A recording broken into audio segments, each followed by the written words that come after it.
Hi mga kapatid, welcome back sa Coach Haji Vlog. Magandang umaga sa inyong lahat sa iba't ibang dako ng mundo, kung tanghali o gabi. Magandang gabi, magandang tanghali sa inyong lahat. Salamat po, God bless. God bless sa mga nag-subscribe po sa akin. Sobrang na-appreciate ko po. Thank you. Thank you at God bless sa mga nag-subscribe po. Sa mga hindi naman po, di pa man po nag-subscribe, subscribe na po kayo. Kung mabigat naman po yung subscription, kahit na yung like na lang or comment na lang sa baba, sobrang thank you. God bless. At ang ating pag-uusapan po ay yung tungkol sa, ganun pa rin sa kaganapan sa Senado regarding do sa sinasagawang hearing ng committee ng ating senadora na si Risa Hontiveros. Bali, bigyan lang natin yung mga nagustuhan ko doon ng mga kwan, para bang yun lang tatalakayin natin. Base lang po sa ating kaunting kaalaman. Hindi po tayo nagkukondina o ano pa man. Basta bigyan lang natin ng opinion at reaction yung regarding doon. Abot lang po ng ating makakaya at yung ating pangunawa sa ating sarili. Hindi po to nagre-represent sa iba. Kung ano man, kung magaling po kayo, kung ano pa man, salamat at binigyan kayo ng kagalingan ng Ama. Salamat kung ito po yung akin lang pong opinion. Salamat, okay po. Talakayin po natin yung parang napansin ko, parang napikon ang ating senadora regarding do sa mga demand, di ba, ni Pastor Kibuloy o sa mga ganun, sa mga gusto niyang mangyari bago siya umaten, di ba? Kaya nangyari parang nagkuhan siya, nagbigay siya ng mga tinatawag na yung kanyang gustong gawin na batas, yung narrative sa kanyang isipan.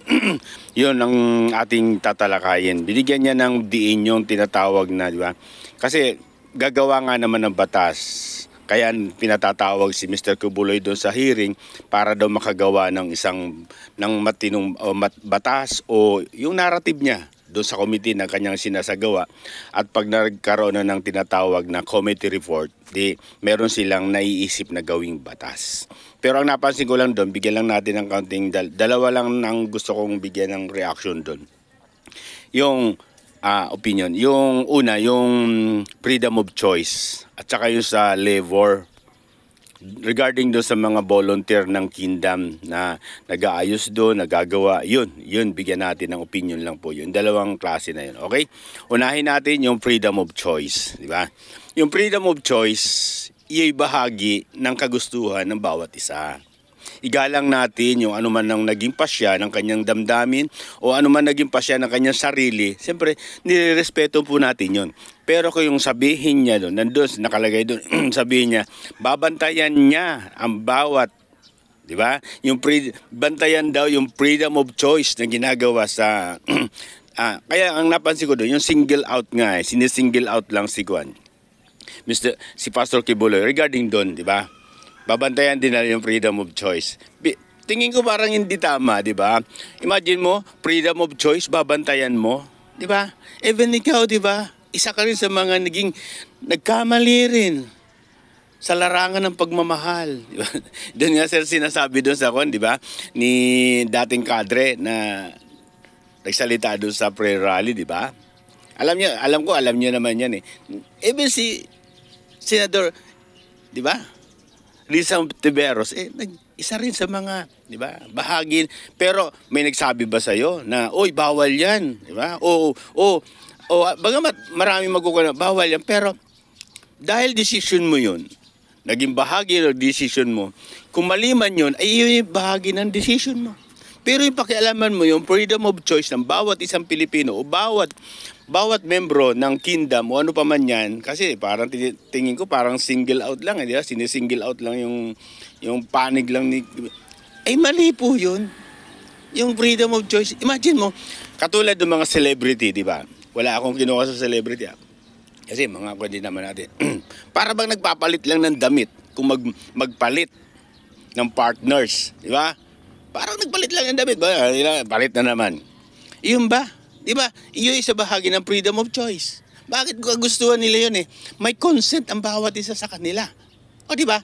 Ayaw niya na. Ayaw na ng isa. Nagpalit ako ng bago. O gusto ko yun eh. Kumbaga, bagamat karumal-dumal yun sa mata ng Diyos, At ganun din, siyempre sa mata rin ng tao talaga i-condemn ka, para ka nagpalit ng pero hindi natin pwedeng supilin o hindi natin pwedeng ikondina ng todo-todo yung kanyang ginawa. Bakit?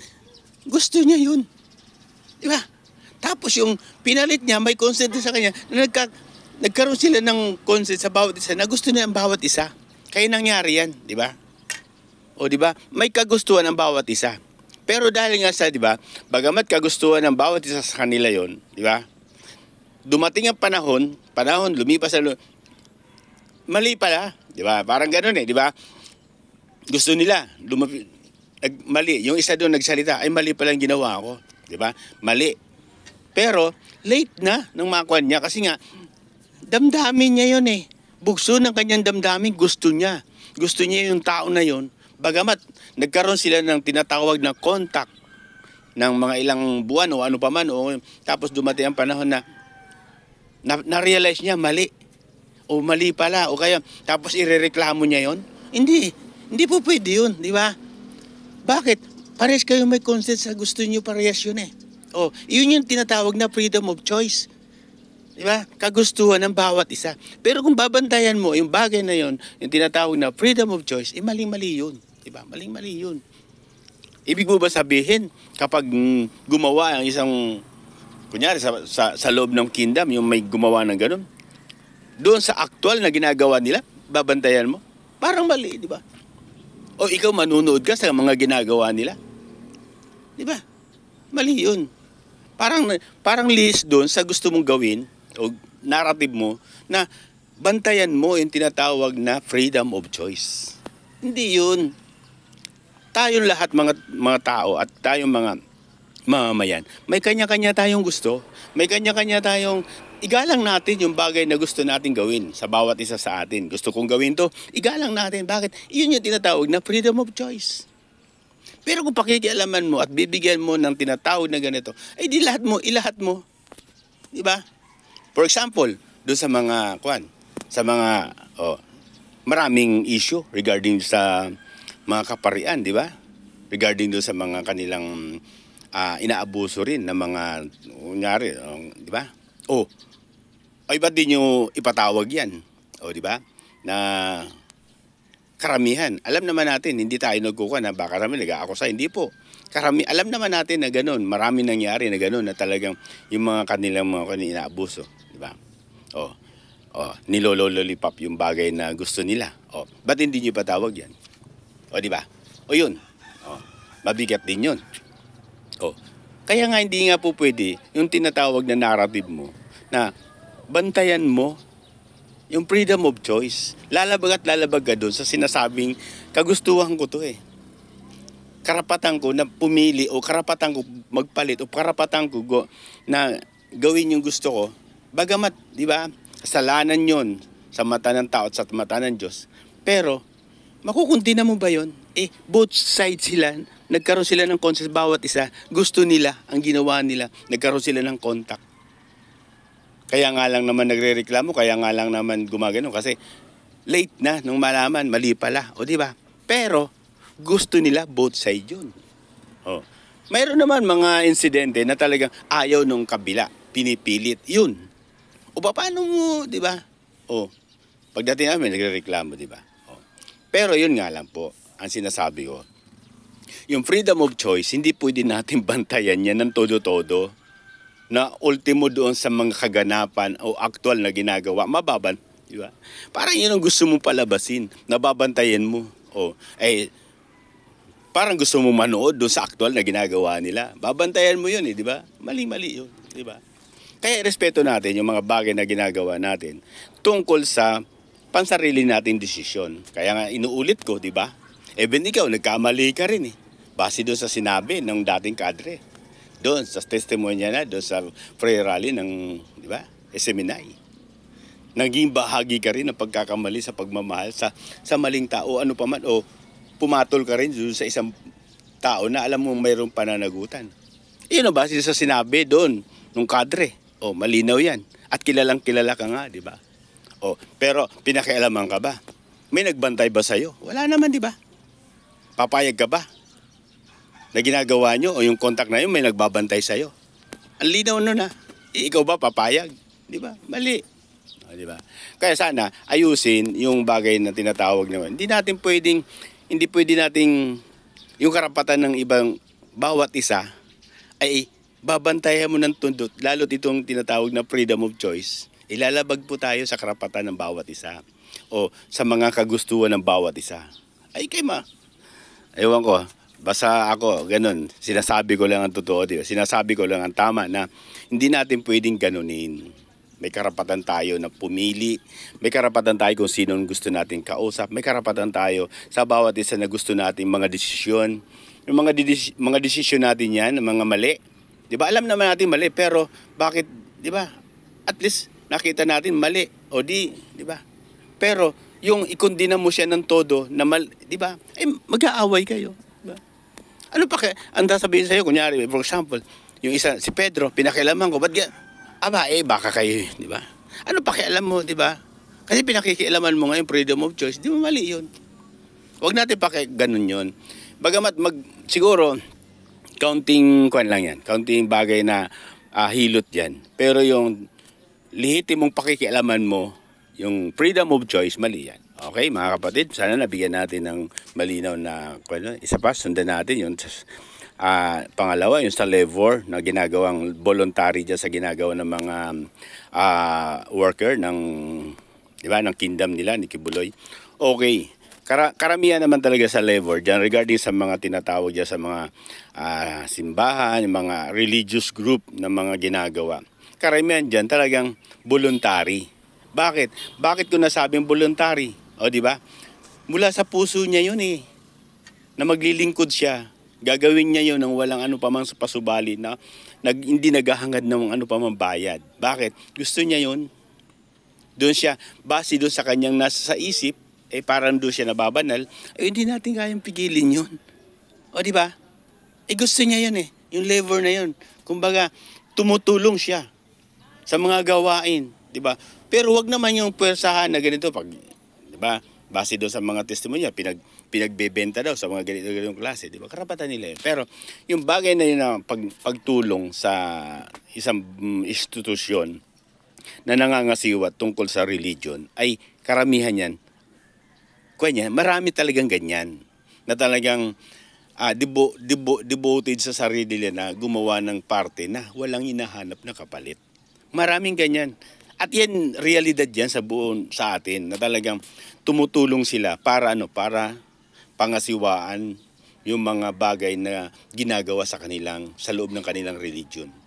Paglilinis o ano paman o tinatawag na may isang salita, pag-aakay para ma-share mo yung pananampalataya mo. Talagang siya, voluntary yan. Mula sa puso nila yan. Pero kunin mo para ipasok mo sa isang narrative mo at bigyan ng bigat para magkaroon sila ng tinatawag na compensation regarding sa mga ginagawa nila. Hindi pwede yan. Bakit? Sila ang may gusto niyan Yung may katawan na may gusto Di ba? Kasi ang nasa isip nga, dahil dala ng kanilang pananampalataya, parang nababanal sila doon sa mga ginagawa nila. O di ba? Tapos lalagyan mo ng amount or what o yung part na yon. Di ba?